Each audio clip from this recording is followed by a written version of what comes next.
Olá, eu sou Elisa do canal Elisa Miranda e você está assistindo ao aulão de revisão do Enem 2019 da Team EduTubers, que é um grupo de professores do YouTube que se organizaram para te dar dicas para o Enem deste ano. O link de todos os canais participantes estarão aqui na descrição do vídeo e ele está sendo transmitido simultaneamente em cada um desses canais. E à medida que você vai assistindo, se inscreva em cada um deles. Agora fique com o nosso aulão e sucesso para você em sua preparação para o Enem.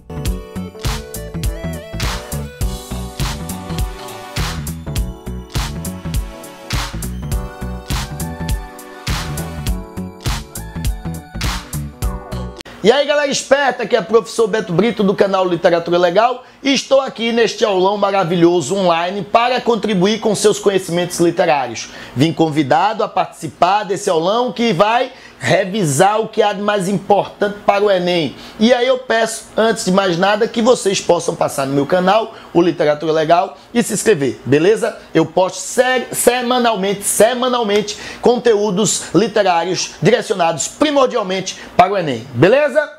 Preparados? Seguinte, meu povo, olha só. O assunto de hoje é modernismo. Eu apostei em modernismo por quê? Porque desde o Enem passado, certo? Desde os antigos Enems, esse é um dos conteúdos mais respeitados. A gente sabe muito bem que ao mudar o governo, mudou também o modelo de pensamento do INEP. Isso faz com que a gente termine apostando em determinadas ideologias, como por exemplo a ideologia nacionalista. E aí então, devido a isso, eu decidi falar de modernismo primeira fase no Brasil, porque é um conteúdo nacionalista e muito cobrado no Enem desde anos anteriores, beleza? Seguinte, pessoal, primeira coisa que a gente deve saber. O modernismo, para chegar aqui no Brasil, a partir de 22, ele recebeu ainda fortes influências das vanguardas europeias. No final do século XIX, para o início do século XX, São Paulo se transformou na cidade mais rica do Brasil. E aí surgiu uma burguesia intelectual que bancou seus filhos para que eles pudessem estudar na Europa. Eles vão para a França. Lá eles se deparam com o quê, pessoal? Com o cubismo, expressionismo, dadaísmo, surrealismo e voltam para o Brasil com pensamento renovado. Querem colocar em prática essas ideias modernistas. Só que aqui eles esbarram numa elite acadêmica erudita que não permite que eles possam mostrar suas ideias. Daí o que é que acontece?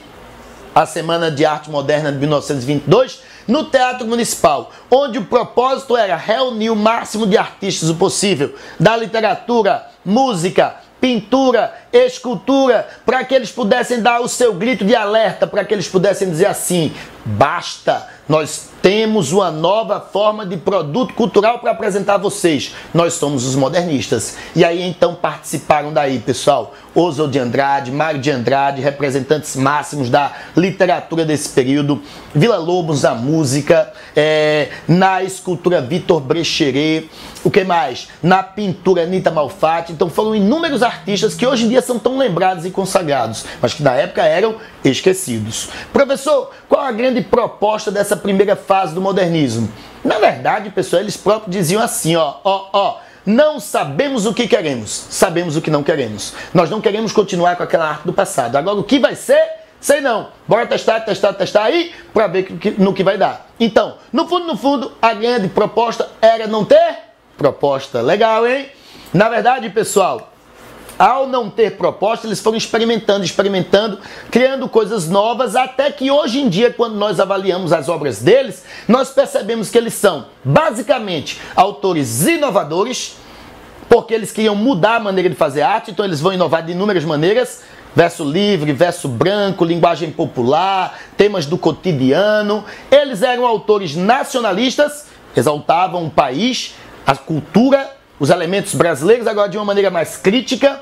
E eles eram irreverentes, porque eles queriam trazer para a arte literária, pessoal, um aspecto diferente daquele formalismo do passado, do clássico, do erudito. Então eles disseram, o brasileiro gosta de piada, gosta de tirar onda, gosta de paródia, então vamos ser o momento do deboche. E aí então começa a primeira fase do modernismo, que vai adquirir o nome de fase da destruição, fase heróica ou simplesmente geração de 22. Os principais ícones dessa fase são Oswald de Andrade, Mário de Andrade e Manuel Bandeira. Manuel Bandeira, que inclusive não é um dos organizadores da semana, mas contribuiu com aquele poema chamado Os Sapos, que tirava uma onda com os autores parnasianos, ridicularizando os autores parnasianos.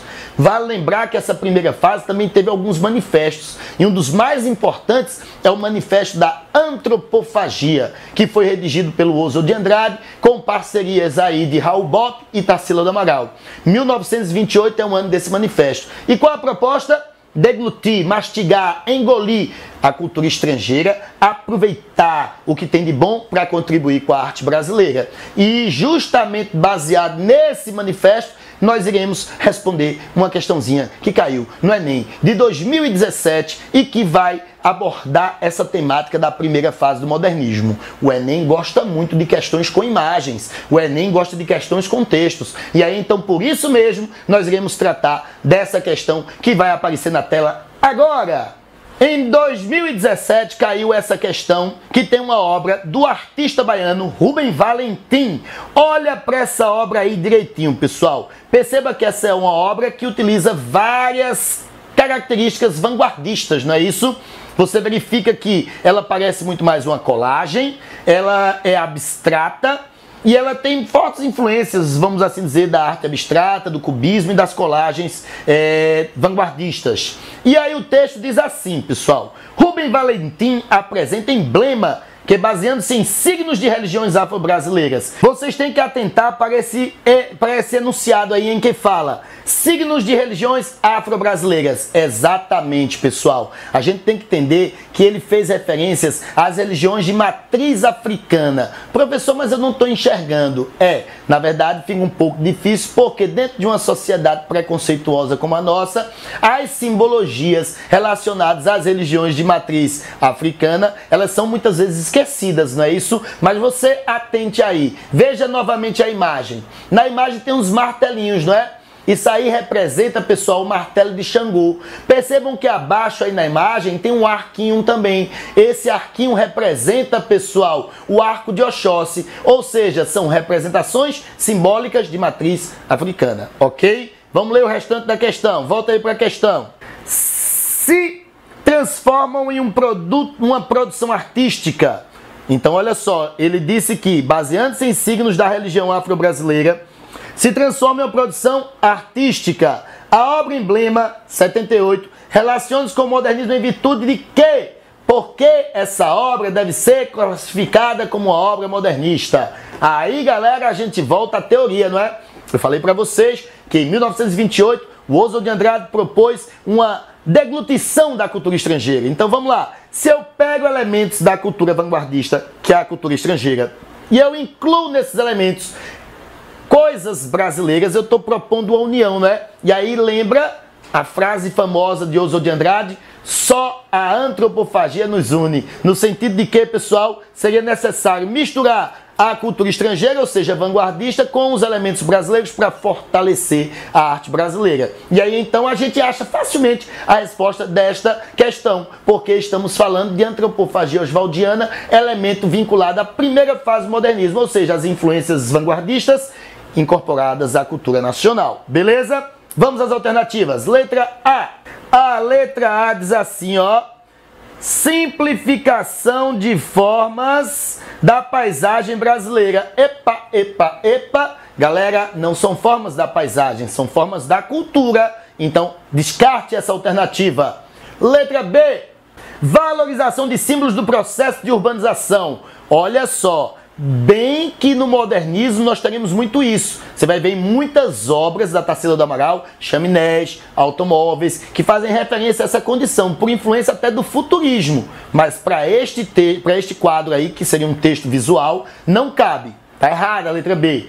Letra C. Fusão de elementos da cultura brasileira com a arte europeia. Aí é massa, né, galera? Fusão, que é justamente o que propõe a antropofagia. Eu vou me alimentar de elementos da cultura estrangeira para me fortalecer e aí então fazer uma arte de maior qualidade, uma arte que possa chegar e se expandir pelo mundo inteiro. Marca aí letra C, que é a letra correta, meu povo. Mesmo assim eu vou comentar a letra D e a letra E. Letra D, se liga aí.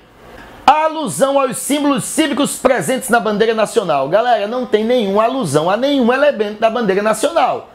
Então, na verdade, a gente não pode nem cogitar essa alternativa. Então, descarta aí a letra D. A letra E diz assim: composição simétrica de elementos relativos à miscigenação racial. Muita gente pensa que essa é a alternativa correta, galera. Porque tem verdadeiramente, vamos assim dizer, essa simetria na obra, não é? Que é uma marca da obra do Rubem Valentim, viu? A busca pela simetria. No entanto, pessoal, não está relacionada à miscigenação racial, e sim à mistura cultural. Não é racial, é cultural, beleza? Portanto, marca aí letra C, que é um tipo de questão que eu acredito que pode ser abordado no Enem 2019, tá certo? Esta foi a dica do professor Beto Brito. Não esquece, se inscreve no canal, fortalece a literatura e valeu a todos os meus parceiros que convidaram para participar desse maravilhoso aulão. Detona, fera!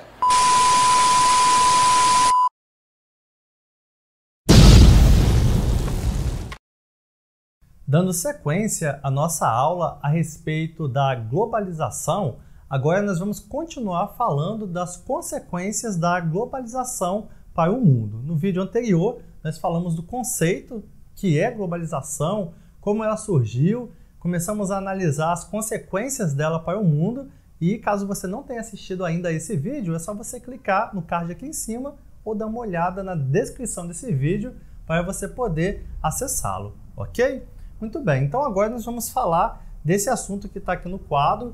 Globalização e o comércio mundial é uma sequência do vídeo anterior, como eu já adiantei. Nós vamos falar agora da expansão da produção industrial. Então a globalização, com toda a sua tecnologia e a integração que ela causa no mundo entre o espaço geográfico mundial, ela traz consigo então o aumento da produção industrial.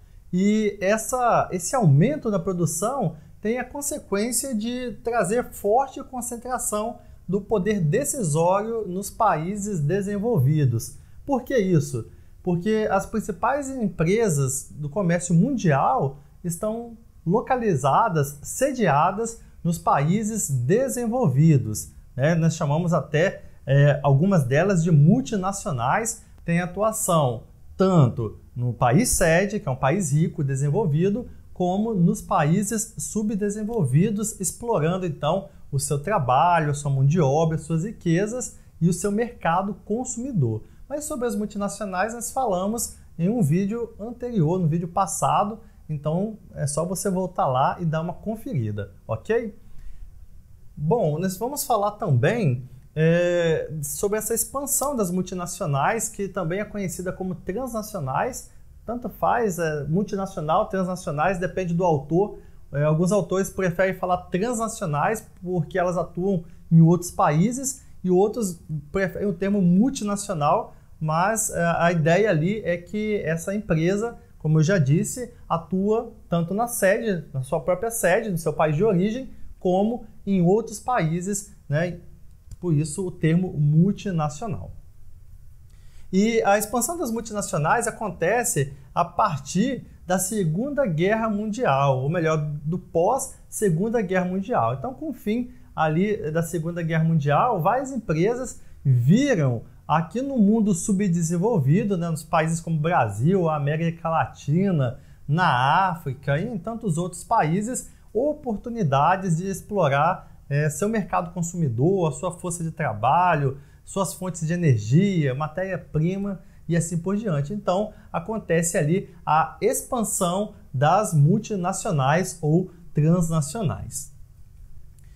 Um outro fato que a globalização proporcionou foi a terceira revolução industrial, que nós falamos bastante no vídeo anterior, né? Essa terceira revolução industrial ou revolução técnico-científica, ela tem tudo a ver com a globalização, uma vez que ela está relacionada ao uso e desenvolvimento de tecnologias. E a partir então dessas novas tecnologias, as empresas transnacionais, multinacionais, conseguem explorar o trabalho nos países subdesenvolvidos.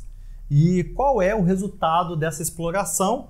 O aumento do lucro, aumento da produtividade, porque agora com essas tecnologias é muito mais fácil você ver o funcionamento de uma empresa mesmo é que a sua sede esteja ali a quilômetros de distância, né? Você consegue ali por meio da internet, né, por meio de outras conexões, saber exatamente o que se passa em cada uma dessas filiais. E um outro conceito dentro de globalização que você precisa saber é o conceito de globalização financeira. Então, como o próprio nome já diz, financeiro vem de capital, vem de dinheiro. Então, atualmente acontece extraordinário fluxo de capitais. Então, quando eu falo capitais, eu estou falando de dinheiro, de movimentação financeira. Então, atualmente, com as tecnologias, acontece de forma intensa esse fluxo de capital. Também, grandes transferências acontecem diariamente de forma instantânea por meio das tecnologias. Então, basta um clique para bilhões de dólares sair de um país para o outro. E isso tem a ver com a globalização financeira. Também podemos falar dos negócios mundiais a partir das bolsas de valores. Então, nas bolsas de valores acontecem ali negociações bilionárias envolvendo grandes negócios pelo mundo e basta um evento acontecer em um país para quebrar, né, diversas bolsas de valores pelo mundo afora ou para fazer o negócio aquecer e subir vários pontos nas bolsas de valores.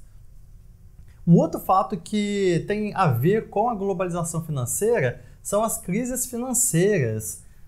Por exemplo, recentemente nós vimos uma crise financeira nos Estados Unidos. Os Estados Unidos tiveram ali alguns problemas financeiros e a crise lá atingiu o mundo todo. Por que atingiu o mundo todo? Devido a essa conexão que acontece na globalização. Essa integração faz com que o resto do mundo dependa de economias como, por exemplo, dos Estados Unidos, da China, né, que são países que comercializam com países do mundo inteiro. Então, quando acontece uma crise nesses países, atinge o mundo todo. Também podemos falar da livre circulação de capitais. Nós falamos aqui dessas trocas que acontecem de forma instantânea e intensa, mas isso acontece também devido à livre circulação de capitais relacionadas com as leis, aberturas financeiras de cada país. Agora vamos falar da globalização dos serviços. As grandes empresas conseguem vender para o mundo inteiro a partir das tecnologias da informação e também de transporte. Então, é comum algumas redes de serviços, por exemplo, hotéis, redes de cinemas, algumas marcas estarem presentes no mundo inteiro a partir da globalização. Geralmente essas marcas são promovidas por meio de filmes, por meio de esportes e assim por diante. Então a globalização ela causa isso, a globalização dos serviços. Mas nem tudo dentro da globalização são flores. Existem diversos movimentos, diversos grupos que lutam contra a globalização. Então nós chamamos esses movimentos de movimentos anti-globalização. Por quê? Bem, a globalização ela é vendida, ela é passada como algo positivo. Um exemplo, veja aqui os pontos positivos. A globalização ela passa a ideia de que ela é capaz de reduzir a desigualdade econômica entre os países. Então, como se ela beneficiasse a todos. Também a evolução dos meios de comunicação, de transportes, por exemplo, as transnacionais, as multinacionais, ao irem para outros países, geram emprego nesses lugares. Então, muitos olham com bons olhos a globalização e é essa a ideia que se passa dela. De fato, muito disso tem acontecido sim, mas existem os pontos negativos da globalização. Ela não é para todos, e é verdade. Muitos países africanos sofrem muito pela falta de empregos, falta de comida. A desnutrição é muito presente nesses países, não tem emprego. Não só na África, aqui na América do Sul nós vemos isso também, mas isso é mais presente na África.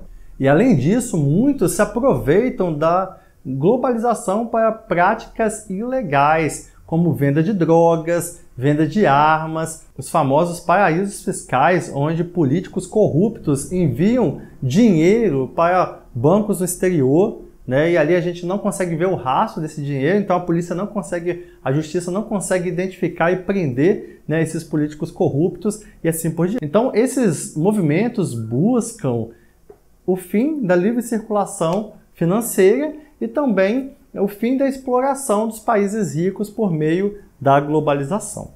Muito bem, então nós finalizamos aí mais um vídeo sobre a globalização. Falamos aqui das consequências que ela traz para o espaço mundial. Então você viu aqui a expansão da produção é uma das consequências, a expansão das multinacionais, falamos sobre a mundialização da produção e do comércio, falamos sobre o conceito da globalização financeira e globalização de serviços e vimos ali os movimentos anti-globalização que buscam o fim da exploração dos países ricos sobre os países pobres a partir da globalização. Muito obrigado por assistir esse vídeo e até a próxima. Tchau! Fala galera que está se preparando para o Enem! Tudo bem com vocês? Nessas semanas que antecedem o Enem, a pergunta que a gente mais ouve dos alunos é: professor, o que eu faço para passar na prova? Gente, não existe mágica, tá? Existe sim certos cuidados, uma certa preparação, uma certa organização que pode te ajudar a melhorar o seu desempenho quando você for colocar em prática o que você aprendeu durante todo o ano. Pensando nisso, gente, eu vou passar para vocês aqui uma dica de 4 passos fundamentais que eu passo para os meus alunos nas aulas presenciais de como eles devem se comportar na hora de fazer a prova. Porque eu tenho percebido ao longo dos anos que muitas vezes bons alunos têm um desempenho aquém do esperado porque se perdem durante a prova, principalmente na questão de tempo. E tempo, gente, é uma questão de organização, de praticidade. Você sabe que quando você faz alguma coisa de maneira organizada, pensada, metódica, você tem mais segurança, você tem mais confiança e o resultado é melhor. Então vamos lá. Primeiro passo, você vai fazer uma leitura rápida do texto. Quase todas, isso aqui vale para todas as provas, tá? Quase todas as questões têm um texto. E quando eu falo texto, gente, eu não estou falando apenas do texto verbal. Pode ser uma imagem, pode ser uma fotografia, pode ser um gráfico, uma tabela. Você vai, primeiramente, passar os olhos por esse texto. Passar os olhos, coisa rápida. Seu objetivo aqui é, primeiramente, identificar o gênero textual. Como assim identificar o gênero? O gênero, gente. Que tipo de texto é? É uma tabela? É um gráfico? É um poema? É um texto em prosa? Isso é gênero. Isso você identifica visualmente, sem entrar em detalhes. E, segundo, identificar o assunto. Ah, mas para o assunto eu tenho que ler o texto. Não. Pelo título, pelo autor, pela obra, você já tem uma noção. Por exemplo, você tem um poema lá cujo título é Anoitecer, do Carlos Drummond de Andrade. Então você fala, olha, o assunto provavelmente é a noite, né? O entardecer, o anoitecer. Pronto, você identificou o assunto, não é para entrar em detalhes ainda. Aí você vai para o segundo passo. O segundo passo, que eu considero o mais importante, é uma leitura atenta do enunciado. Agora sim, você vai se debruçar sobre o enunciado, a pergunta, e fazer uma leitura extremamente atenta. Seu objetivo aqui é apreender as informações que são dadas sobre aquele texto, tá? Porque o enunciado sempre traz informações sobre o texto. É o que a gente chama de pista. Sabe quando ele fala assim, o texto acima, que fala sobre tal coisa, nesse texto o autor comenta tal... Isso são pistas, isso te ajuda a compreender o texto. São informações que você leva depois para uma releitura do texto. E também, nesse segundo passo, você vai identificar com precisão a pergunta. Isso é fundamental. Você tem que saber qual é a pergunta. E com precisão. Feito isso, essa leitura atenta do enunciado, identificando, né, as pistas e a pergunta com precisão, você vai para o terceiro passo, que é uma releitura do texto, agora sim, buscando a resposta. Ah, professor, mas eu tenho que ler 2 vezes. Não, você não fez uma primeira leitura. Como eu falei, a primeira leitura foi uma passada de olho. Agora, você vai fazer a leitura mais atenta, buscando a resposta e utilizando aquelas pistas que foram dadas. Observe que agora você já tem informações sobre o texto que te ajudarão a entender melhor esse texto.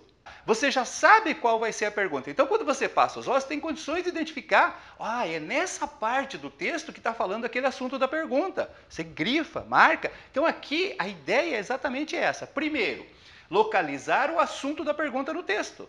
Às vezes, o próprio enunciado da questão fala, olha, lendo com atenção o último parágrafo do texto, ou relendo a primeira estrofe do poema. Então, você já sabe que a pergunta está relacionada a esse trecho. Você circula, e aí você faz uma leitura mais atenta desse trecho, fazendo aquele processo que você sabe, né? Grifando as palavras mais importantes, né? Aquelas que têm mais significado para você ali, tá? Aí, depois disso, é que você vai para o quarto e último passo, que é exatamente a leitura atenta das opções em busca da correta. Ah, professor, mas eu gosto de começar pelas opções. Tem problema? Tem. A meu ver, tem. Claro que você é livre para... Se você se sente melhor, tudo bem, mas pensa um pouquinho, é perigoso. De repente você começa pelas... Não, eu começo pelas opções porque às vezes eu mato a questão fácil e tal, né? E eu ganho tempo. Tá. Mas vamos supor que você pega uma daquelas questões cabeludas, como tem geralmente na prova de português, em que você olha para as opções e não vê diferença entre elas. Meu Deus, parece que está tudo certo, né? Não vi nada de diferente entre elas. E aí você tem que voltar para o texto, só que você volta já contaminado por aquelas informações das opções. Você não vai fazer uma leitura precisa nem do texto nem do enunciado. Então, esse processo invertido de começar pelas opções é extremamente perigoso. Eu acho que não vale a pena. Tá? E nas opções, 2 conselhos. Primeiro, leia todas as opções. Sabe aquela coisa, você bate o olho, opa, é a letra A, não vou nem perder tempo com isso, eu vou marcar a A. Nunca aconteceu de você marcar uma opção, ter quase certeza que tinha acertado, depois perceber que ela estava errada? E aí, quando você vai ver a opção certa, você marcou a A, é a letra D. Você fala, nossa, se eu tivesse lido a D, eu não teria errado. Porque, lendo a D, eu percebo que, na verdade, eu me enganei com a pergunta. Eu pensei que era uma coisa, mas, na verdade, era outra. Se eu tivesse lido a D, eu teria entendido isso. Não vale a pena correr esse risco. Leia todas as opções. Eu acho que é a A, tudo bem, mas eu vou dar uma olhada nas outras. E, outro conselho.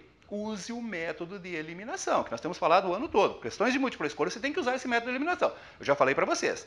Uma prova de múltipla escolha bem feita, ela tem opções com níveis diferentes. Algumas são muito fáceis de eliminar. É aquilo que a gente marca de verde, né, nos nossos desafios lá. Outras têm um pouco de dificuldade, amarela, e tem aquelas que são mais difíceis, que complicam, vermelha. Então você vai por esse método de eliminação. Se você não conseguir chegar na resposta precisa pelo método de eliminação, pelo menos você chega numa situação de ficar em dúvida apenas entre 2 ou no máximo 3 opções. Vejam, eu não estou aqui oferecendo para você nenhuma fórmula mágica para passar no Enem. Eu só estou oferecendo aqui uma sequência para fazer a prova, para fazer as questões, que irão facilitar o seu serviço, vão permitir que você faça uma prova mais organizada e, consequentemente, com mais segurança, evitando, por exemplo, se perder na questão do tempo, que é um problema muito sério para quem tem que fazer uma prova longa como é a prova do Enem, num tempo tão curto aí. De resto, é com vocês. Entendam, vocês estão preparados. O que vai ser cobrado lá é o que você estudou, você está preparado. Nós acreditamos em você. Só falta você mesmo acreditar. Então, vai lá e arrasa nessa prova. Um abraço!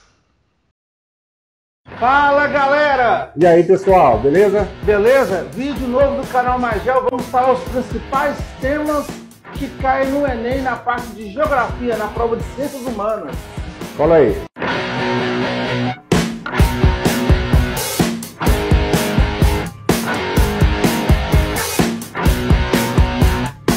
Quais são os principais temas, Rocha? Fala para nós. Primeiro vamos começar com urbanização, né, Lobão? Isso, urbanização, as cidades, a tal da rede urbana, a hierarquia urbana, os problemas sociais da cidade, o que mais? Não existe prova do Enem sem tema urbanização. O tema urbanização é importantíssimo. Outro tema que a gente pode citar de extrema importância é o tema sobre agricultura. Isso. Espaço rural, né, Lobão? A geoeconomia está presente nas provas do Enem e a agricultura é um dos maiores assuntos que são abordados.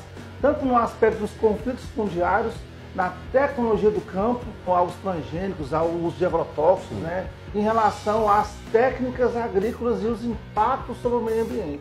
Sistemas econômicos ligados à agricultura, como por exemplo, a gente pode falar, sistema econômico eu quero dizer não, como é que é a relação de produção, capital, terra e trabalho. Isso, o agronegócio, que é a grande propriedade, com a agricultura familiar. Isso. E continuando no tempo da economia, nós temos também um assunto muito importante, que é a industrialização.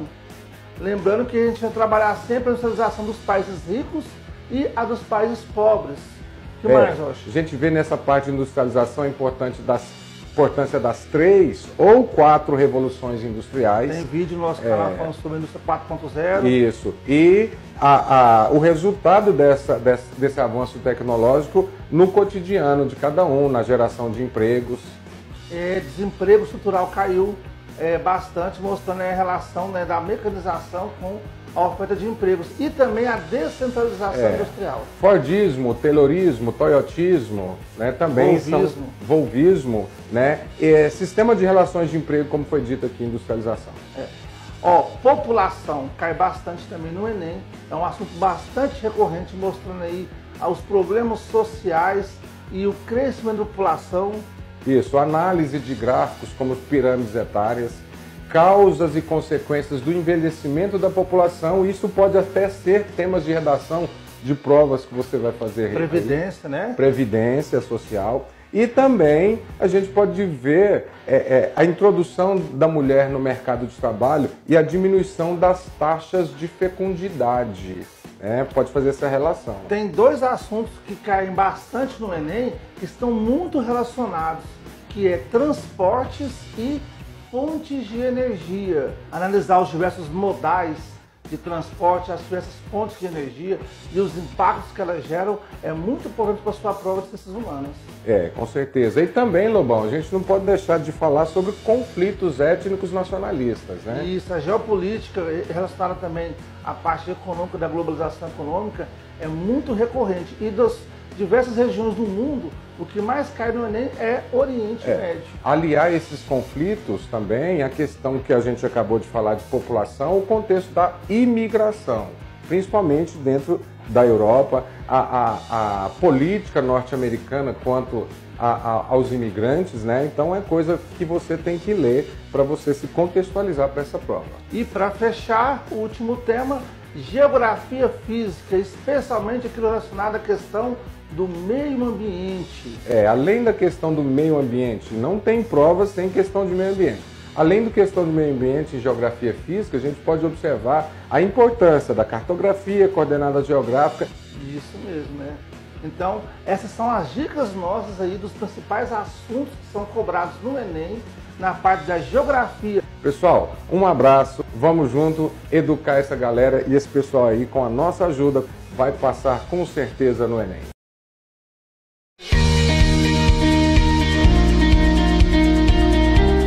E aí, fofinhos, beleza? Eu sou o professor Jean Brito, do canal Biologia na Veia. Estamos aqui participando desse aulão maravilhoso que reuniu vários professores aqui do YouTube para te ajudar a conquistar teu objetivo nessa reta final aí de preparação para o Enem, tá bom?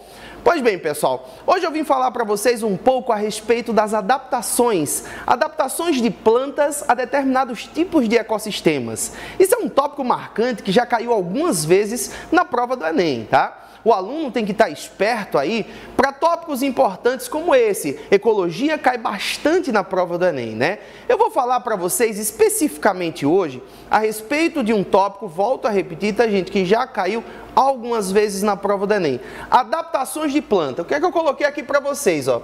Adaptações de plantas a ambientes de clima árido ou semiárido. A prova do Enem já cobrou várias vezes esse tipo de adaptação. O que é que a planta pode fazer para economizar água, para vir a perder menos água para o ambiente, para conseguir captar melhor água no ambiente? Questões na prova do Enem já abordaram ambiente de cerrado, né, onde a água era um pouco escassa, onde o clima não era tão assim favorável para grande disponibilidade de água, e também questões de caatinga, que já caíram também na prova do Enem, falando a respeito desses tipos de adaptação, tá? Vou comentar aqui algumas rapidinho para vocês e logo depois a gente parte para resolver duas questõezinhas sobre esse tópico da prova do Enem, questões que já caíram na prova do Enem relacionadas a esse assunto, tá bom? Então vem comigo aqui, ó, percebam, uma das adaptações que eu coloquei aqui para vocês de plantas para viver em ambiente climárido ou semiárido é a raiz axial e profunda. A raiz axial, gente, é aquela raiz que tem o eixo principal. Se ela é uma raiz profunda, ela vai conseguir captar água em diferentes camadas do solo. Então, essa é a raiz típica de planta adaptada a ambiente que tem menor disponibilidade de água. Tá? A raiz fasciculada, geralmente, ela é mais superficial, não traria uma boa adaptação, tá bom? Folhas reduzidas a espinhos. Isso acontece, por exemplo, gente, no mandacaru, numa palma, plantas que têm folhas reduzidas a espinho, consequentemente, o número de estômatos fica um pouco menor, já que não tem uma superfície de folha grande. Nesses casos, essas plantas passam a ter o caule como principal órgão de fotossíntese, né? É o caule cladódio que existe no mandacaru, que existe na palma, é um caule verde que armazena água em sua estrutura, tá? Então, a folha reduzida a espinho seria também uma outra adaptação que a gente poderia encontrar em plantas, que termina diminuindo a transpiração estomatar desses vegetais. Mais uma adaptação seria, ó, plantas com folhas caducas, que nós chamamos de caducifólias, são aquelas plantas que perdem suas folhas em determinada época do ano, sim, isso também existe na caatinga, por exemplo, a gente ouve muito falar desse tipo de planta para floresta temperada, né? Mas ambiente climárido ou semiárido também tem esse tipo de característica, planta com folha caduca, é a folha que cai em uma determinada época do ano, nesses casos vai cair mais no período de estiagem, tá? O caule suculento, tá, gente, que é um caule que armazena água em boa quantidade, como por exemplo, nós encontramos na planta barriguda, né, que é uma planta também adaptada a esse tipo de ambiente clima árido ou semiárido, tá? Estômatos dentro de criptas também seria uma ótima adaptação, né? Uma vez que se o estômato está dentro de cripta, a luz não incide diretamente sobre ele. Consequentemente, ele vai ficar mais tempo fechado e a taxa de transpiração da planta vai ser menor também. Então, tudo isso é adaptação de planta, tá, gente? Ó, estômatos que fecham rapidamente, só isso já é adaptação. Se o estômato fecha rápido, já faz com que a planta não perca muita água por transpiração estomatar. Caules tortuosos, tá, gente? Que é uma coisa muito comum de ambiente que tem um clima com falta de água ou com algum tipo de nutriente no solo que não está em boa quantidade. Os caules, eles tendem a crescer de forma tortuosa, né? Às vezes até buscando o solo novamente, tá? Isso é bem característico de planta que vive nesse tipo de ambiente. Casca grossa, né, que termina puxando a ideia para o subespesso. Suber, cutícula, casca, tá, gente, contém componentes impermeabilizantes. Quanto mais grossa for essa estrutura, consequentemente, menor a taxa de transpiração através dela, tá? Então, isso aqui faz a planta transpirar menos através de sua superfície. Fisiologia canta, gente, que eu esclareci aqui embaixo, ó, estômatos fechados de dia e abertos à noite, a maioria das plantas faz o contrário disso. A fisiologia Kahn também é uma característica que termina promovendo uma ótima adaptação da planta a ambiente de clima árido ou semiárido, tá? Ó. Gemas com pilosidades, né, que favorecem, essa aí já caiu na prova do Enem, tá? Essas gemas com pilosidades dificultam a perda de água por transpiração. Quando os pelos estão presentes, tá, gente, seja nessa gema com pilosidade, seja pelos presentes em criptas estomáticas, ó, quando os pelos estão presentes, o vapor d'água toca nesses pelos, a água condensa e ainda permanece na planta. Gente, essas são adaptações para plantas que conseguem viver bem em ambiente onde a disponibilidade de água não é tão boa, tá? Detalhe, uma planta, ela não precisa ter todas essas adaptações. Basta ela ter algumas dessas adaptações, você já coloca ela como sendo uma planta adaptada a ambiente de clima árido ou semiárido, tá bom? Para fechar com chave de ouro essa nossa aula aqui, mostrando para vocês bem como é que isso pode ser abordado em provas do Enem, trouxe aqui duas questõezinhas para a gente revisar agora, tá? Vamos ver o que é que a primeira questão trouxe. Essa primeira questão que a gente vai fazer, pessoal, foi da prova do Enem de 2014. Percebam, uma questão que fala sobre o Cerrado, uma região de Cerrado, possui lençol freático profundo, estação seca bem marcada, grande insolação e recorrência de incêndios naturais. Então, pessoal, preste atenção que a questão falou em seca, incêndio natural, coisa bem característica do Cerrado, tá? É assim, Nem sempre que a questão estiver falando sobre falta d'água, essa questão vai estar se referindo à caatinga. Prova do Enem já citou algumas vezes cerrado e ambiente com falta de água, ambiente seco também, tá? Vamos continuar. 5 espécies de árvores nativas com as características apresentadas no quadro foram avaliadas quanto ao seu papel para uso em projetos de reflorestamento dessa região. Pessoal, chama a atenção para vocês, para o enunciado dessa questão, que citou árvore. Árvore que vai ser usada para reflorestamento, tá? Então, isso aí vai ser fundamental para a gente chegar a uma proposição, para tirar uma dúvida que a gente pode ter, por exemplo, nessa questão, tá? Característica da superfície foliar e da profundidade da raiz. Pessoal, a profundidade da raiz a gente já comentou para vocês aqui nessa aula. Raiz tem que ser axial e profunda. Então, você já poderia descartar aí a árvore 1, a árvore 3 e a árvore 4, que está dizendo que a profundidade é baixa. A profundidade tem que ser alta. Aí o aluno ficaria em dúvida entre planta com folha coberta por cera e folha reduzida a espinho. Como a questão fez referência à árvore do cerrado, no cerrado já não é tão comum assim a gente encontrar cladódio, mas o cladódio não caracteriza uma árvore, tá, gente? Então, se eu estou falando de árvore, eu não vou estar falando do caule cladódio. Então, essa folha reduzida a espinho está muito associada a esse tipo de caule. Então, a folha recoberta por cera seria uma coisa muito mais comum da gente encontrar no cerrado, tanto que essa recobertura de cera maior e a cobertura de suber maior também dá uma certa proteção contra esse incêndio e essa cera dá uma impermeabilização na superfície. Como o texto fez referência à árvore, a alternativa melhor aí para a gente marcar seria a da árvore 2, ó, folha coberta por cera e profundidade da raiz alta. Resposta certa, letra B de bola. Vamos ver um outro exemplo de questão também do Enem abordando esses tipos de adaptação. Nessa questão de número 2, nós temos aí, ó, em uma aula de biologia sobre formação vegetal brasileira, a professora destacou que em uma região a flora convive com condições ambientais curiosas. As características dessas plantas não estão relacionadas à falta de água, mas com as condições do solo, que é pobre em minerais, ácido e alumínio. Além disso, essas plantas possuem adaptações ao fogo. Gente, nesse caso, essa questão faz referência ao cerrado, como claramente a gente pôde ver aí. Nesse caso, a questão não está falando sobre a economia de água, mas está falando sobre característica do solo, que é pobre em sais minerais, né, que é um solo diferente. Então, ele está perguntando característica de planta do cerrado. Tá? Percebam, essa questão não pede adaptação contra a perda de água, mas é uma questão característica da prova do Enem que pede adaptação de vegetação ambiente. Caiu recentemente na prova do Enem a questão sobre mangue, pedir adaptação ao ambiente de mangue, tá? Nesse caso, cerrado. A questão diz assim, volta para o enunciado, ó. As características adaptativas das plantas que correspondem à região destacada pela professora são... Aí você tinha que chegar à conclusão que o ambiente é o cerrado, por quais características? Volta para o enunciado, pelas condições do solo, pobre em minerais, ácido, rico em alumínio. O próprio enunciado trouxe dicas e principalmente queimadas constantes. Queimadas constantes e espontâneas ocorrem no cerrado, tá? Raízes brotam logo após uma queimada. Isso é muito característico do cerrado, tá? Vamos lá. Letra A, raiz escora e respiratória. Gente, isso aí já caiu em provas do Enem e outras questões. Isso aí é adaptação para mangue, tá? Não é adaptação para cerrado. Letra B, raízes tabulares e folhas largas. Raiz tabular, gente, é raiz típica de planta muito alta. É mais comum você encontrar isso numa mata atlântica, numa floresta amazônica, tá?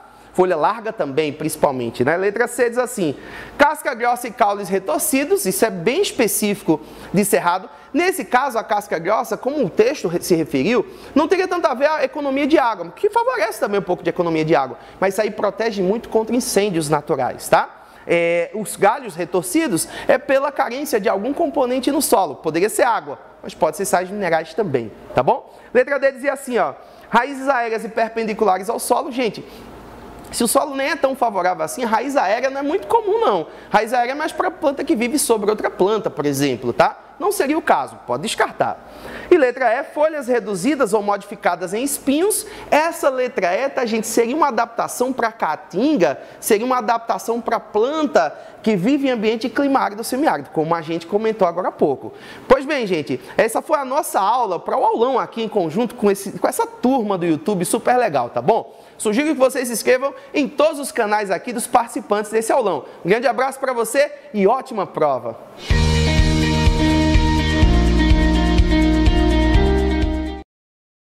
E aí, galera, inscrita aqui no canal Apigea Atualidades, joinha com vocês. Quem tá falando aqui é o professor Oswaldo.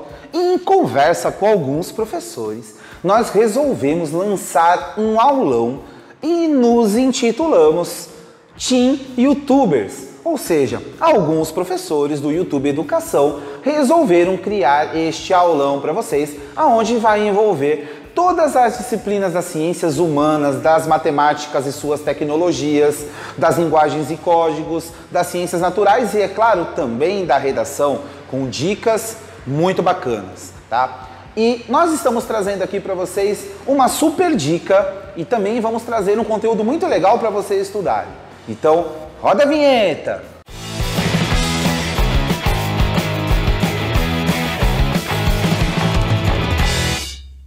Galera, se vocês quiserem mitar na prova do Enem, nós vamos passar uma dica muito importante aqui para vocês, tá? Nós colocamos aqui 3 pontos importantes que vão ser abordados na geografia, tá? Localização, causa, consequência. Então, tudo que a gente for estudar na geografia vai ser envolvido em uma localização, ou seja, vai ocorrer em um lugar. E neste lugar vai ter um fato, que vai ter uma causa. Então, nós podemos linkar a localização com a causa. E toda esta causa vai trazer para a gente uma consequência, um resultado. Ou seja, todos esses termos eles vão se interligar. Se você quiser mandar bem no Enem, link, localização, causa, consequência. Tudo acontece em um determinado lugar, vai ter uma causa para este acontecimento e este acontecimento vai ter uma consequência. Gostaram da dica? Então vamos agora conhecer um pouquinho o nosso conteúdo que, se vocês conseguirem dominar com maestria, vocês vão entender perfeitamente esta questão colocada aqui na lousa. Então, conforme combinamos anteriormente, trago para vocês os princípios básicos da geografia, porque nós estudamos as questões geopolíticas, toda a geografia humana, toda a geografia física, mas nós esquecemos muitas vezes de estudar o básico da geografia. Então estou trazendo aqui para vocês como revisão do Enem os conceitos básicos da geografia. Eu aponto aqui como primeiro conceito a paisagem. Quando eu falo do termo paisagem, nós lembramos mais assim de uma ilha, nós lembramos de um grande relevo, de uma vegetação arbustiva assim bem densa, mas de fato isso é a paisagem? De acordo com alguns geógrafos, a paisagem é tudo aquilo que está ao alcance dos nossos olhos. E a paisagem ela pode ser dividida em 2 partes. A paisagem natural, que não foi modificada pelo homem, e a paisagem cultural, aquela modificada pelo homem. O segundo conceito que nós colocamos aqui é o lugar. O lugar pode ser qualquer ponto que nós estamos? Sim, gente, pode, desde que ele tenha uma afetividade pelo homem. Então, o lugar é a relação do homem e o seu meio. Um exemplo, a escola. A escola pode ser considerada um lugar? Sim, exatamente. E o nosso quarto, ele também pode ser considerado um lugar? Então, vocês conseguiram entender a diferença entre paisagem e lugar? Recapitulando aqui. Paisagem, tudo aquilo que está ao nosso alcance, sendo natural ou sendo humanizado. Já o lugar, tudo aquilo que o homem e o seu meio têm como predominância de afetividade. Um lugar que nós gostamos, ou talvez um lugar que nós não queiramos estar novamente. Tranquilo? O terceiro ponto que nós colocamos aqui é o território. O território, ele também não deixa de ser um lugar, mas ele é um lugar que é meio delimitado por fronteiras. Um exemplo disso, o Brasil. O Brasil ele pode ser considerado sim um território porque ele faz fronteira com os outros países da América do Sul, exceto, é claro, o Equador e o Chile. Já falando um pouquinho do quarto conceito da geografia que nós colocamos aqui, é a região. A região ela pode ser definida por uma demarcação por limites. Um exemplo disso, o lugar que eu estou na Baixada Santista. Ela é uma região onde se encontram 9 municípios que têm as mesmas características, tanto relacionado ao turismo, quanto relacionado também à sua interdependência. Beleza? E o último conceito é, sem dúvida, o espaço geográfico. O espaço geográfico, na verdade, é uma combinação de todos esses conceitos que se colocam aqui. O espaço geográfico ele pode ser uma paisagem, pode estar num lugar, pode ser também um território e, é claro, ele também pode ser uma região. Então, resumindo aqui, o espaço geográfico é o mais complexo de todos os conceitos da geografia, já que ele engloba todos os outros conceitos. Beleza?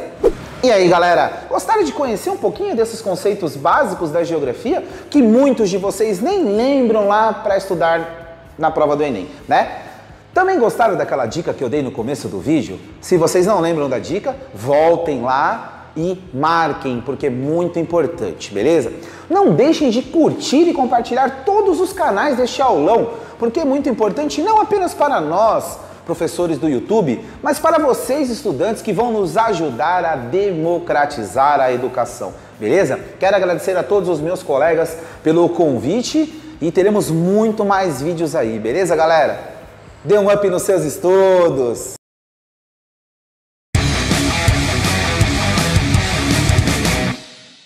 E aí pessoal, tudo bem? Aqui é o professor Jefferson do canal Heavy Metal Mática, o canal de matemática mais metal da internet. Bem-vindos ao aulão pré-ENEM e a minha aula será de geometria espacial, em específico corpos redondos. Questões de corpos redondos é muito comum aparecer no Enem, então vem comigo, vamos conhecê-los. Temos aqui cilindro. O cilindro possui duas bases circulares congruentes, né?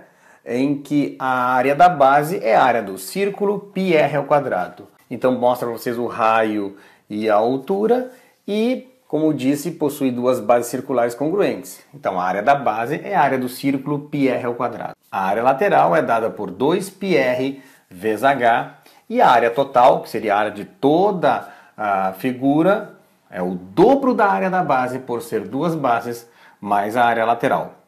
Já o volume é a área da base multiplicada pela altura. Agora o cone.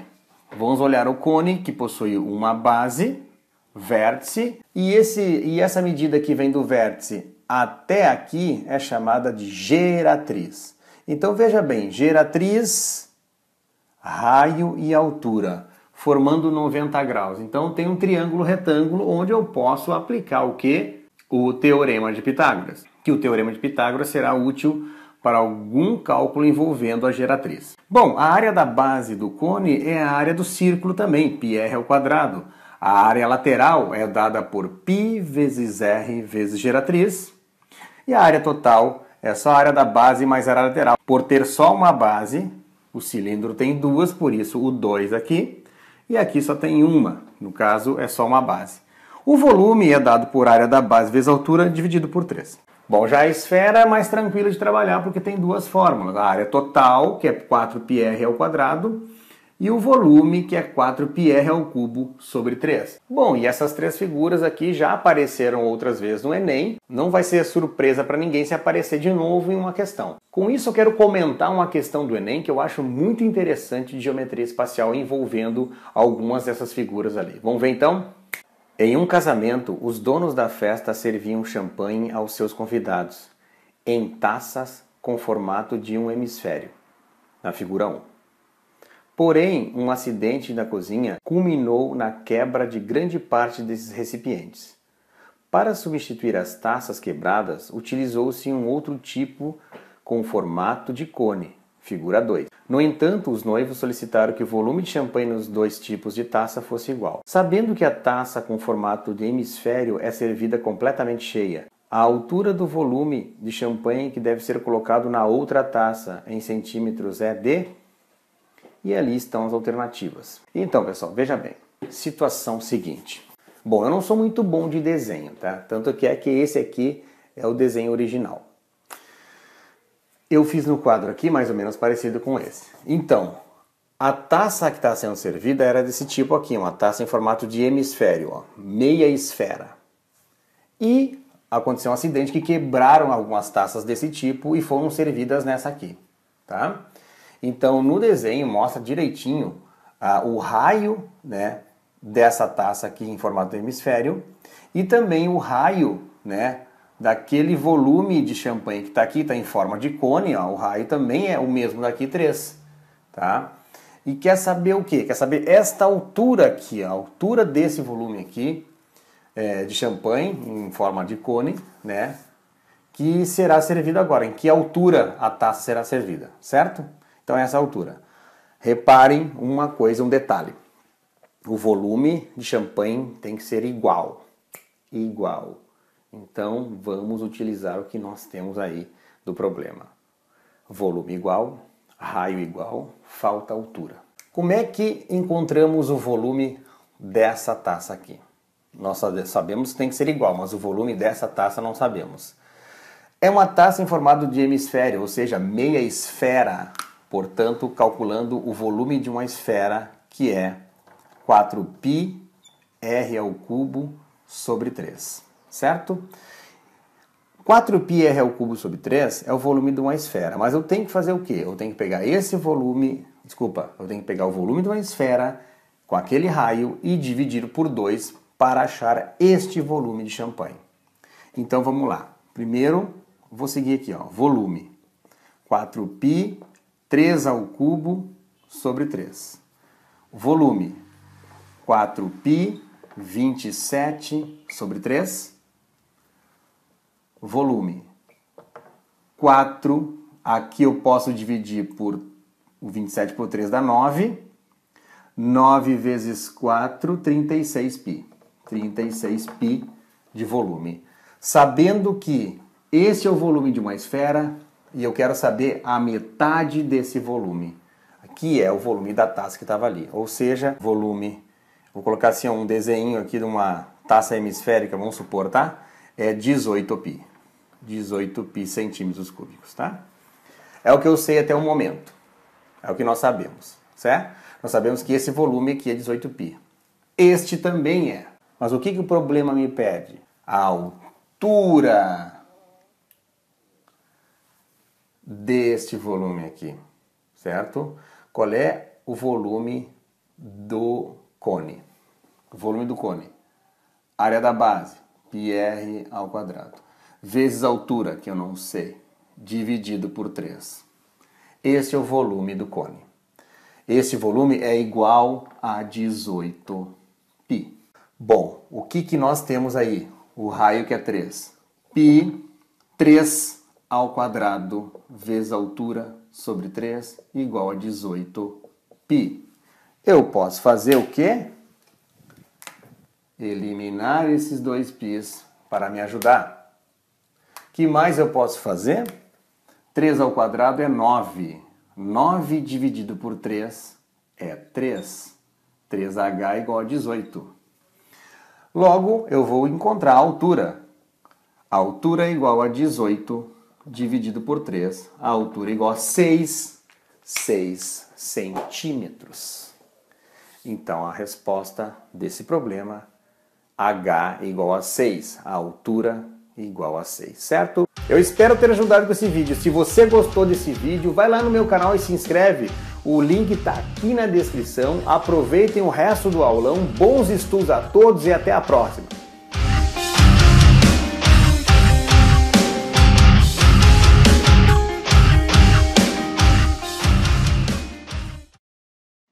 Reações químicas que não ocorrem totalmente? Hoje vamos estudar rendimento.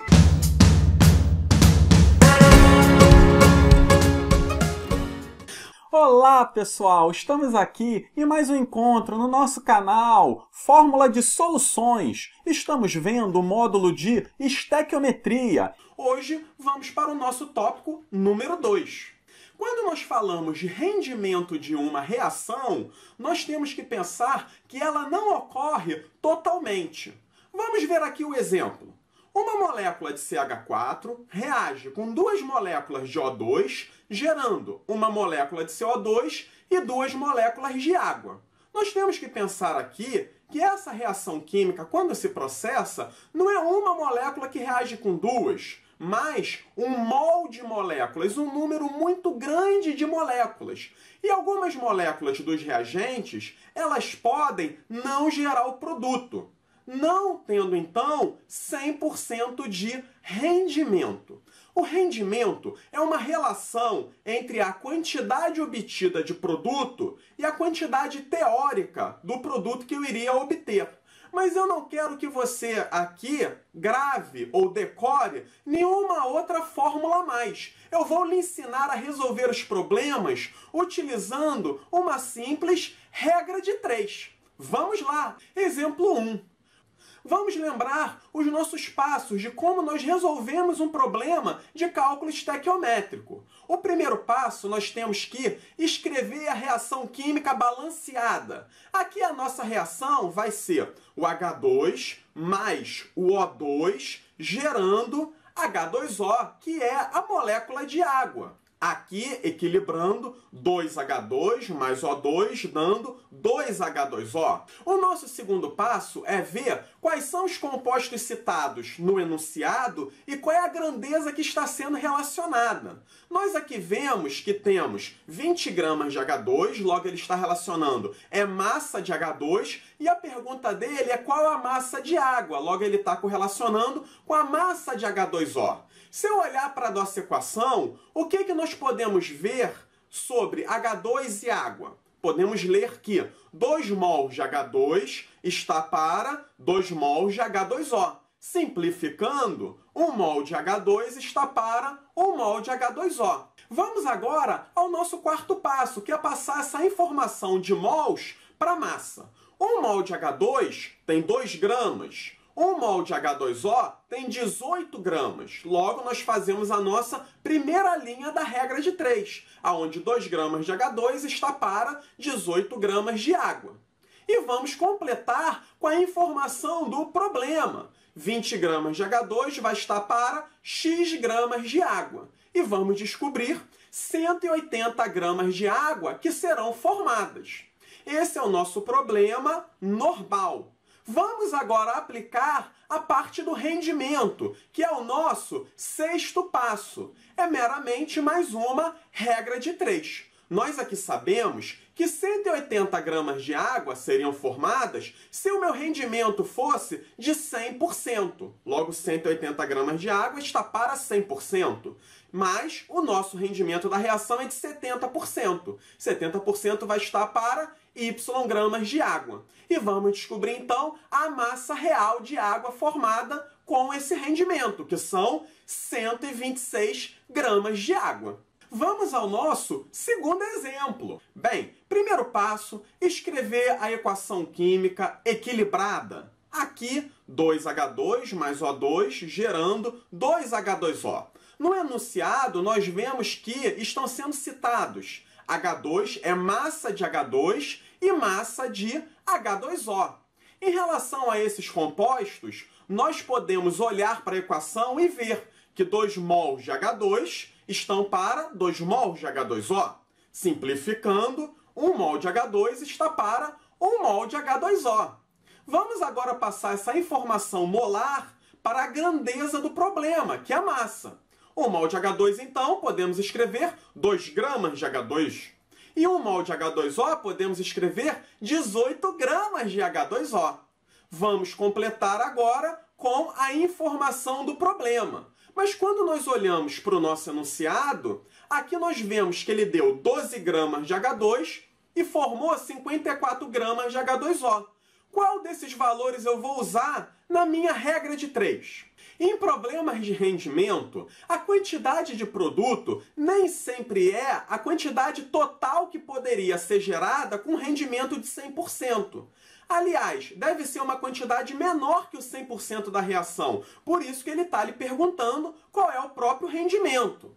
Então, nós vamos completar a nossa regra de 3 sempre com o valor do reagente. Aqui no caso, 12 gramas de H2. Iremos formar X gramas de água. E descobrimos que, se o rendimento for de 100%, deveríamos formar 108 gramas de água. Vamos agora ao nosso sexto e último passo, que é calculando o rendimento. Se nós tivéssemos formado 108 gramas de água, teríamos um rendimento de 100%. Ele, no enunciado, disse que só formou 54 gramas de água. Isso vai me dar Y de rendimento. E vamos descobrir agora 50% de rendimento final. Vamos agora para a nossa parte de exercício. Para a questão 114 do Enem, prova amarela. Lembrando que esse problema ele é de estequiometria envolvendo o caso especial de rendimento. Vamos à resposta. Bem, primeiro passo para nós resolvermos um problema de estequiometria é nós termos a equação química equilibrada. Ela já foi fornecida pelo problema. Aqui, o segundo passo é nós vermos qual é a substância que está sendo citada no enunciado e qual é a relação pedida. No enunciado, ele quer saber qual é a massa de ácido salicílico para nós produzirmos 900.000 comprimidos de AAS. Então, aqui, as substâncias citadas e a grandeza é massa de ácido salicílico e massa de AAS. Olhando para essas substâncias na nossa equação, nós vemos a relação. 1 mol de ácido salicílico está para 1 mol de AAS. Passando para a massa, nós vemos que 138 gramas de ácido salicílico está para 180 gramas de AAS. E qual vai ser a massa que nós queremos produzir de AAS, que é o nosso produto final? Nós queremos 900.000 comprimidos. Nós sabemos que cada comprimido tem 500 mg de AAS, ou seja, 0,5 gramas. Se nós queremos fabricar 900.000 comprimidos, nós fazemos 900.000 vezes 0,5, que é a massa de um comprimido, né? E vamos obter, então, 450.000 gramas, que é a massa de 900.000 comprimidos de AAS. E podemos completar agora a nossa regra de 3. Nós tínhamos 138 gramas de ácido salicílico, está para 180 gramas de AAS. X gramas de ácido salicílico, então, vão estar para 450.000 gramas de AAS. A resposta, então, é 345.000 gramas de ácido salicílico, ou 345 quilos de ácido salicílico. Vamos agora aplicar a parte do rendimento, é nosso sexto passo.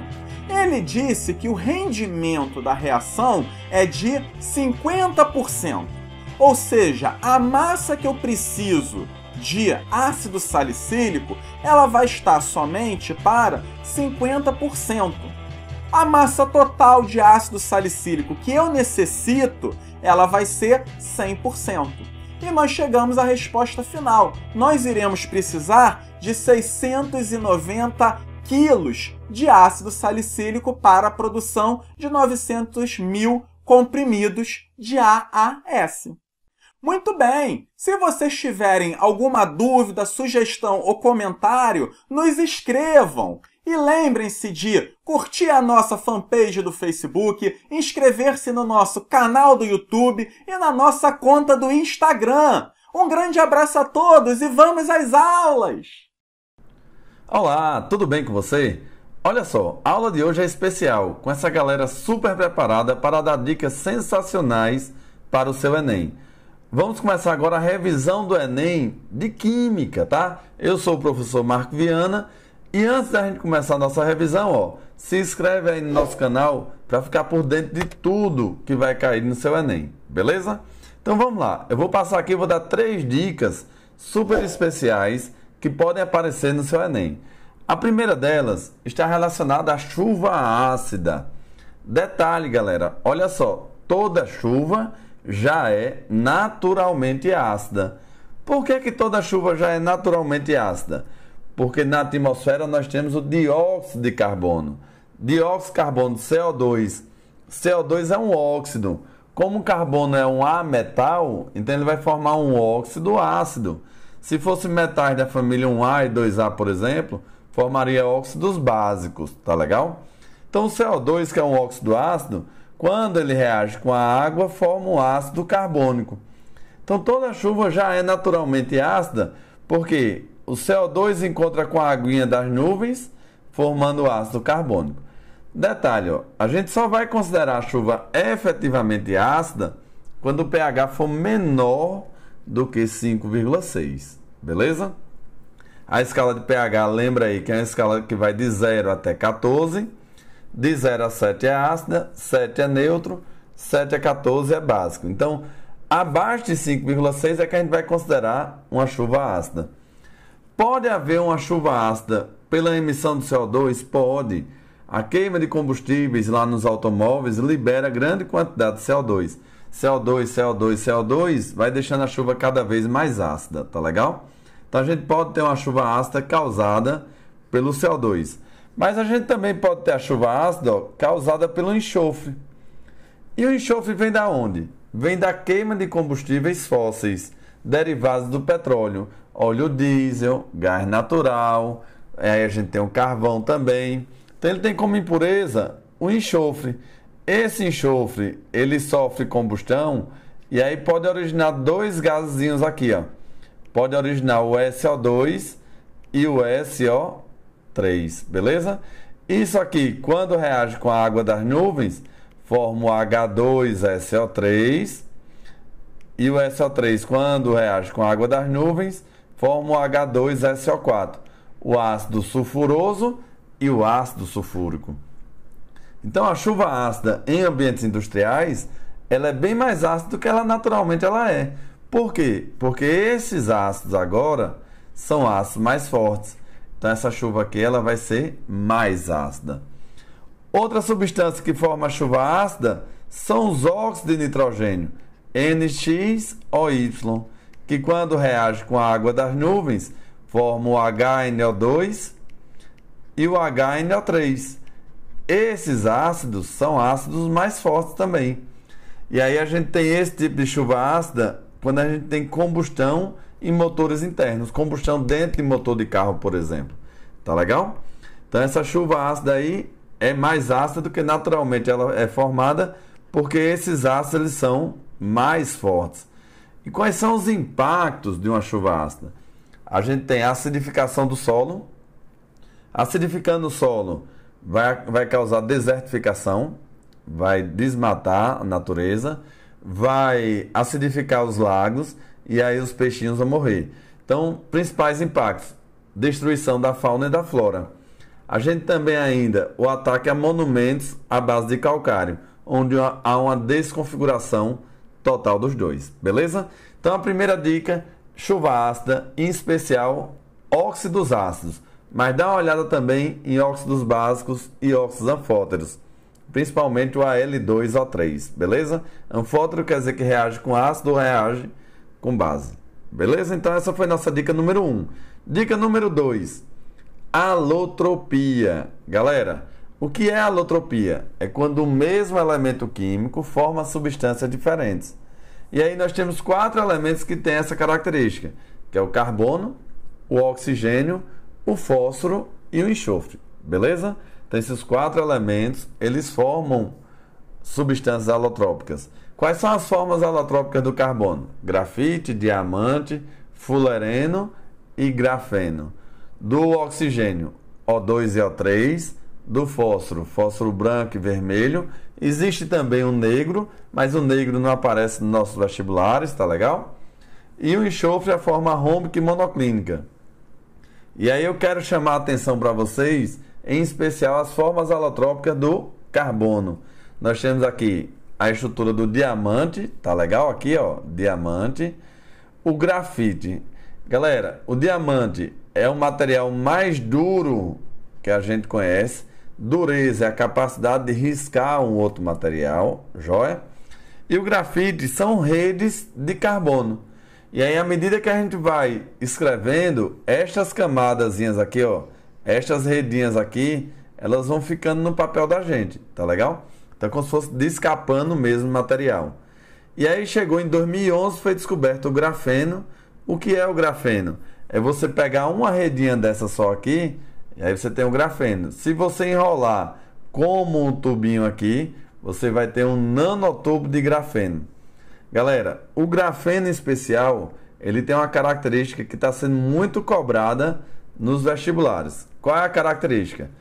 Olha só, aqui eu tenho um elemento carbono, carbono, carbono, carbono.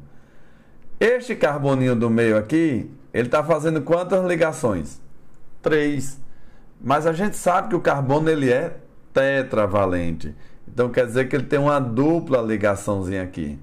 Aí se eu pegar esse outro carbono, ó, tá faltando uma ligação, uma dupla, uma dupla, uma dupla, uma dupla.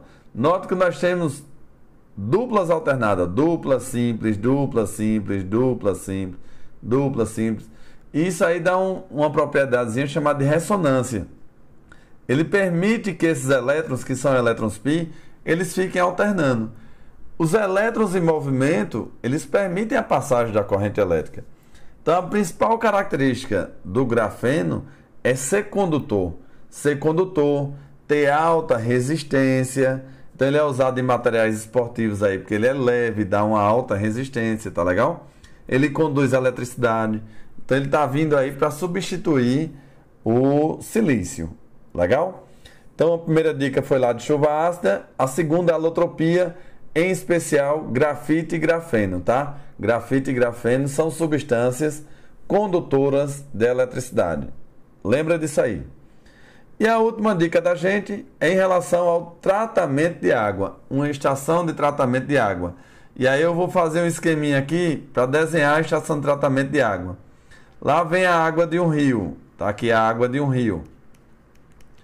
Ela passa por grades. Então a gente tem uma etapa aqui que a gente chama de gradeamento, tá legal? Aí ela entra em um tanque aqui. O primeiro tanque vai ser adicionado uma substânciazinha chamada sulfato de alumínio, Al2 SO4 3. Esse sulfato de alumínio, quando reagir com a água, vai dar origem a LOH3 mais H2SO4. Beleza ou não? E aí formou essa substância. Galera, a LOH3, ela é uma base. Sendo que essa base aqui, ela é pouco solúvel. Isso aqui, galera, ó, é um gel. É gelatinoso. O que é que esse gelzinho vai fazer? Ele vai entrar aqui na solução e vai formar pontinhos gelatinosos. As impurezas que estão aqui, elas vão se juntar aqui, ó, e vão formar um negocinho chamado de flocos. Então aqui eu tenho duas etapas. A gente tem a coagulação, que vai formar os coágulozinhos, que é isso aqui. Juntando isso aí, vai formar um floquinho, que ele é mais pesado, e aí ele vai passar para outro tanquezinho, passou para outro tanque, e vai ficar em repouso. Essa água em repouso, esses floquinhos aqui, ó, eles vão decantar. Tá, beleza? Então a gente adicionou sulfato de alumínio para formar esta substância gelatinosa que formou esses floquinhos decantaram. Esta etapa aqui é chamada de floculação. Galera, quando eu deixo em repouso e o material mais denso desce, a gente tem a etapa chamada de decantação.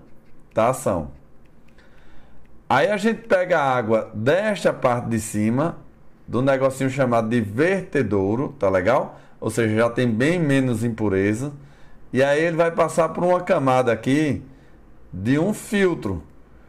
O que é que tem nesse filtro? Galera, esse filtro aqui, ó, a água vai passar por esse filtro. Esse filtro tem 3 componentes. A gente tem areia, a gente tem o cascalho, que é justamente para reter as impurezas que não foram retidas aqui na decantação. E a gente tem um carvão. É o carvão ativado, beleza? Deixa eu diminuir aqui um pouquinho. Então a gente tem um carvão. Carvão, qual é a finalidade dele? É retirar as substâncias organocloradas. Ele vai retirar o cheiro da água, o cheiro e o gosto da água. A água passou, está quase pronta. Vem para um tanquezinho aqui final. Neste tanque final são adicionadas substâncias químicas. Quais são as substâncias químicas que são adicionadas aqui? É adicionado o cloro, que ele tem qual função? Ser bactericida. É adicionado o flúor, que é para poder combater a cárie, tá? É uma ação preventiva, é uma profilaxia. E é adicionado uma substância básica. Para quê? Para neutralizar esse ácido que foi formado aqui, beleza? E aí a substância básica pode ser o Na2CO3, pode ser o CaO, que é o cal, pode ser a cal hidratada, CaOH2. E aí daqui ele é bombeado para uma estação elevatória, né, uma caixa d'água alta, e daqui vai para casa da gente, beleza? Então, essas etapas de tratamento de água, elas são importantes e já apareceram várias vezes no nosso Enem, joia? Então, eu escolhi esses 3 pontos como os pontos mais importantes para a sua prova do Enem, beleza, galera? Então, olha só o que eu desejo para vocês. Um molde de questões certas. Galera, você não vai precisar nem disso tudo não, tá? Mas eu vou dividir esse molde para toda a galera que está assistindo esse vídeo agora, joia? Se inscreva aí no nosso canal do YouTube, Química do Enem. Então, um beijão para vocês e sucesso aí com toda essa galera massa que está dando um show de bola com as dicas especiais para vocês. Valeu, galera. Tchau, tchau.